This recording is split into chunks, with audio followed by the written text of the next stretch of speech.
Regardons maintenant comment utiliser la librairie Camembert. On va faire un exemple dans lequel on va chercher à compléter une phrase et trouver le mot le plus probable dans cette phrase. Donc sur le GitHub, on va charger le carnet Jupyter qui s'appelle Camembert.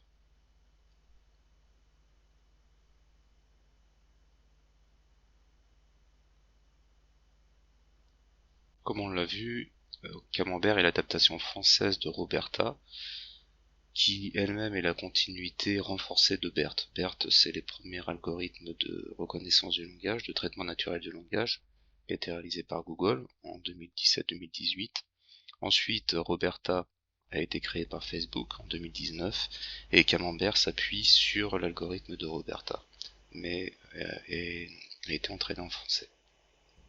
Parmi les hyperparamètres qui ont été utilisés par Camembert, comme Roberta, on a la prédiction de manière dynamique des mots, c'est-à-dire que les mots ne sont pas cherchés toujours au même endroit, mais le masquage des mots se fait de manière aléatoire.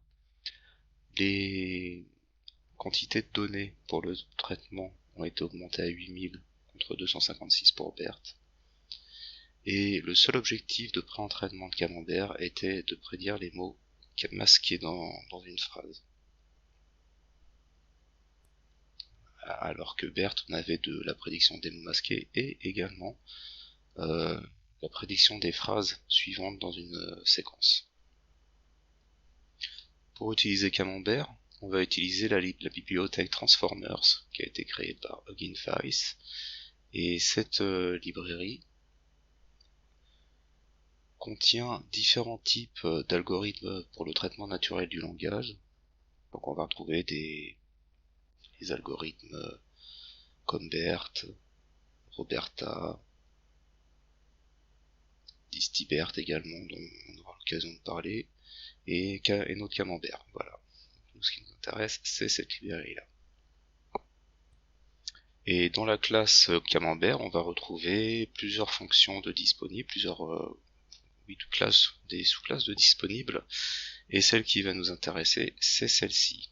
C'est la classe qui est dédiée à TensorFlow, donc c'est une classe qu'on va pouvoir incorporer dans TensorFlow, et qui est dédiée à l'analyse de texte pour trouver des mots masqués. Voilà, c'est celle-ci qu'on va utiliser. Ce qu'on va faire, c'est donc créer une phrase, masquer un mot, et demander à l'algorithme de trouver le mot manquant le plus probable. D'autres fonctions sont disponibles, il y a par exemple des classes pour effectuer de la classification, d'autres pour effectuer des questions-réponses, un peu comme Watson. Voilà, donc sur ce site on trouve vraiment toutes les informations qu'on peut souhaiter avoir pour faire de l'analyse de texte.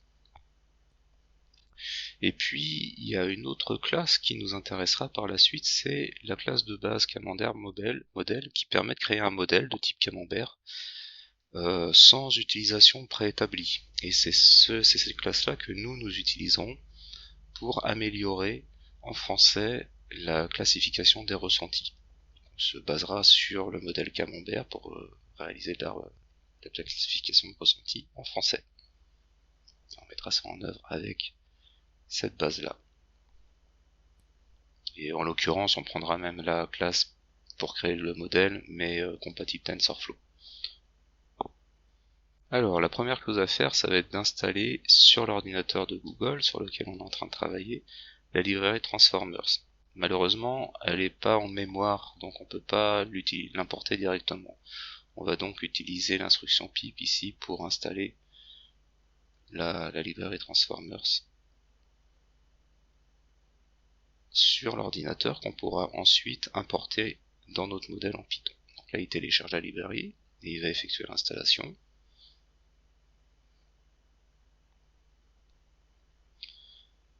Voilà, ensuite, du coup, on va pouvoir importer les différentes librairies dont on aura besoin. Parmi les librairies qu'on va charger, on va retrouver la librairie Panda, la librairie NumPy, TensorFlow, l'outil qui permet de séparer aléatoirement les données d'entraînement et les données de texte, et puis nos deux outils spécifiques à Camembert, à savoir la fonction qui permet de faire de la détection de mots masqués dans Camembert, dans un lexique grâce à l'algorithme Camembert, et aussi le tokenizer. On va avoir besoin du tokenizer pour réaliser la tokenisation des commentaires qu'on veut analyser. On va commencer par instancier le tokenizer, et on va l'instancier avec une base de données préentraînée pour Camembert, qui s'appelle Camembert base, car c'est la base de données la plus légère et spécifique TensorFlow. Je charge ça. Et donc ici, j'ai pris cette base de données, et sur le site de Camembert, ici, on nous propose les différentes bases de données qu'on peut utiliser. Celle-ci, c'est la plus légère, mais on pourrait très bien utiliser les autres. Donc, du coup, ce que je vais faire maintenant, je vais définir une phrase. Donc ça, c'est la phrase dans laquelle je vais mettre un mot masqué que je souhaite trouver. Donc en l'occurrence, le mot masqué est défini par ce terme-là. Ensuite, je vais utiliser le tokenizer pour encoder la phrase, en précisant que je veux une phrase avec un maximum de 100 mots, et de tronquer la phrase si jamais on dépasse cette limite-là. Et je vais lui demander de me retourner une variable au format TensorFlow. Comme ça, je pourrais utiliser TensorFlow, et sachant qu'ici on peut choisir d'autres formats. Et je vais afficher le résultat pour regarder à quoi ça ressemble.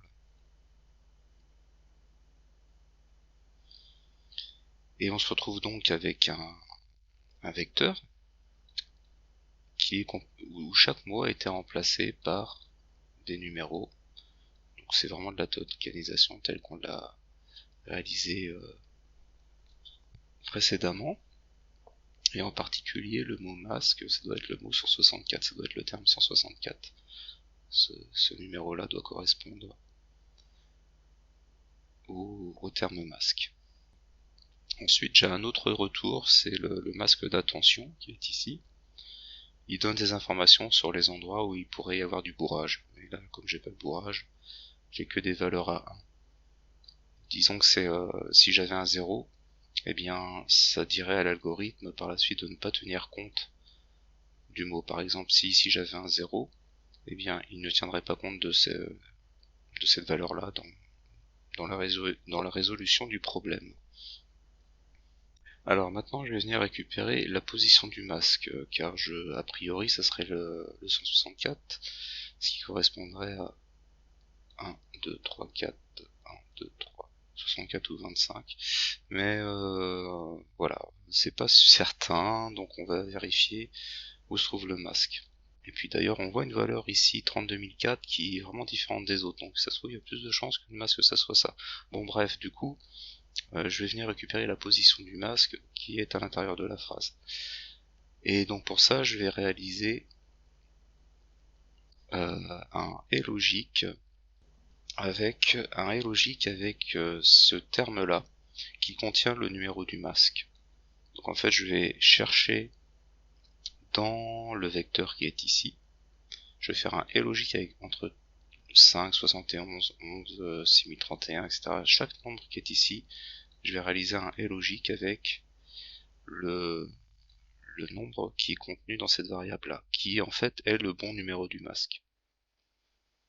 Et du coup après je vais modifier le format de cette variable-là pour que ça soit un scalaire, et pour que ça m'affiche le numéro. Donc là en fait le masque est à la position 9. Donc la position 9 ça serait 0, 1, 2, 3, 4, 5, 6, 7, 8, 9. Donc le masque c'est 32004 finalement.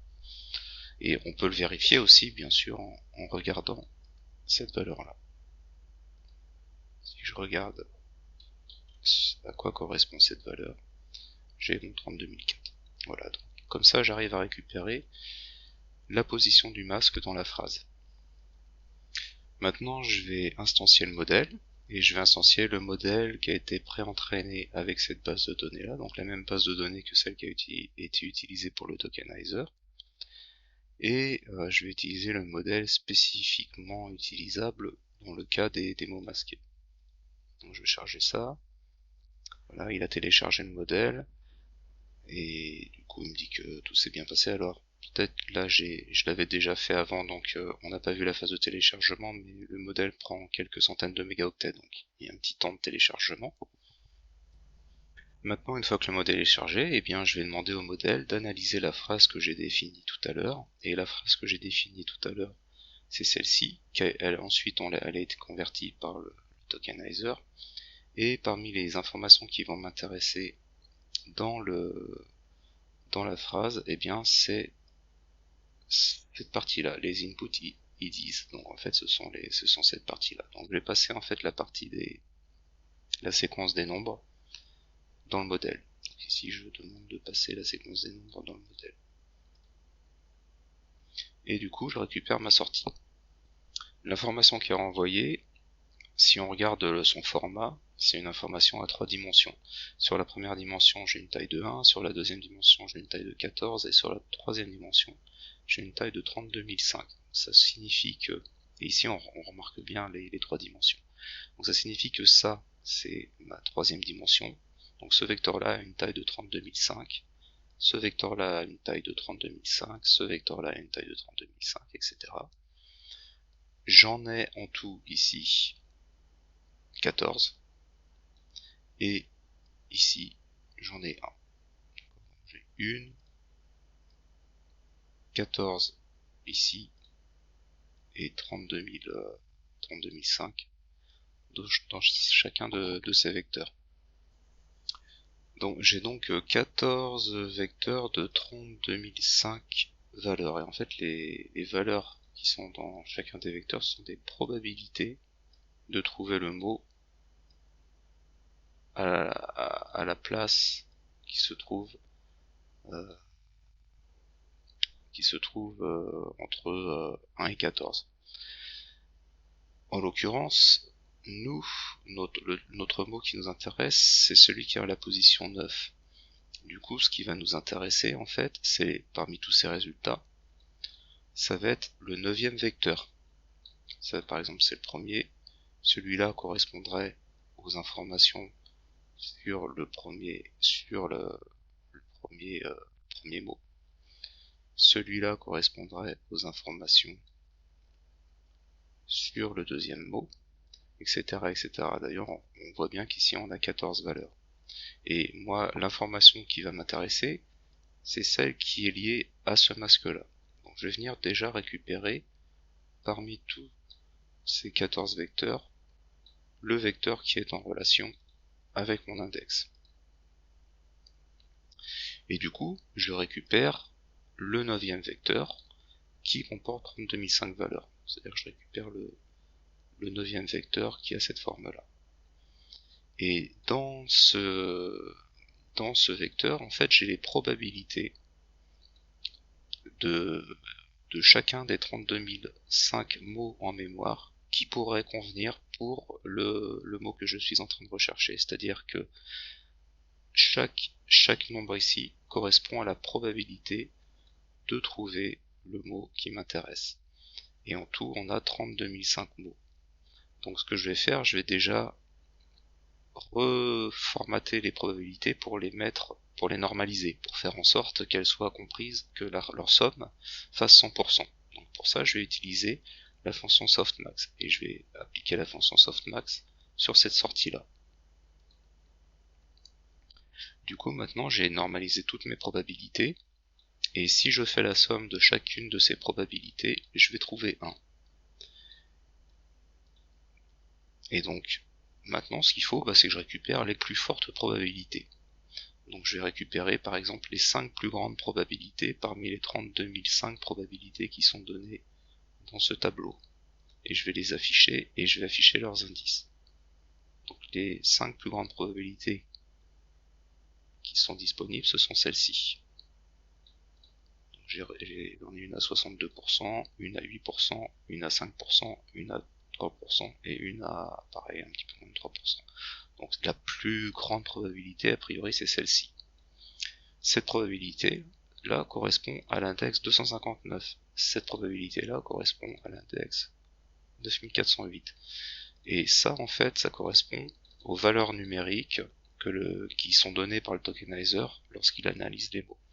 Donc, le résultat de la tokenisation d'un certain mot qui donne 259, eh bien ce mot spécifique a 62% de chance d'être le mot que je recherche.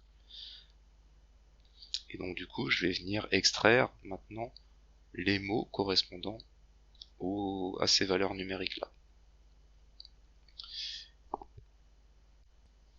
Donc on va parcourir tous les indices qui sont ici et on va venir récupérer les mots qui correspondent à l'aide du tokenizer.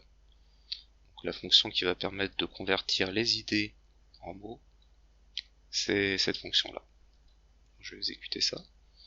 Et du coup ici je récupère les mots qui correspondent aux différents indices. Et donc là on voit que le mot fin qui est ici, c'est celui qui a été identifié comme ayant 62% de chance d'être le mot recherché.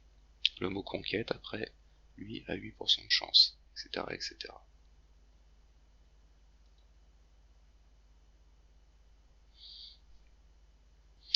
Voilà, et cette petite ligne-là me permet de m'indiquer, j'aurais pu le montrer avant, ça permet de m'indiquer de quelle manière il faut utiliser le masque, le mot-clé, pour masquer un texte. Donc là, quand je fais ça, en fait, je demande à la librairie du tokenizer quel est le mot-clé que je dois utiliser pour masquer le mot que je suis en train de rechercher.